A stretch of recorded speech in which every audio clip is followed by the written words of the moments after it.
نبی کریم صلی اللہ تعالی علیہ وسلم نے وحی کے ذریعے فرمایا، وحی کے ذریعے فرمایا ادھر ادھر سے کیوں پوچھتے ہو، مجھ سے پوچھو نا، میں تمہیں اللہ کا قرآن پڑھ پڑھ کے بتاتا ہوں کہ تمہیں بنایا کس نے،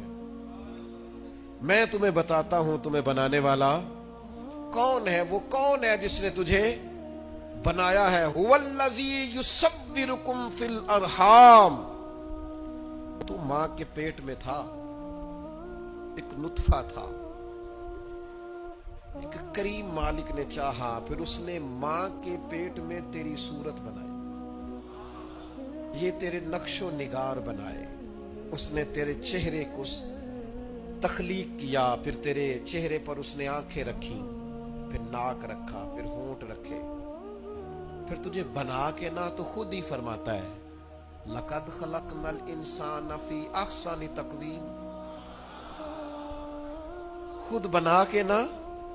خود فرماتا ہے کہ تحقیق میں نے انسان کو بڑی ہی خوبصورت ساخت پر پیدا فرمایا۔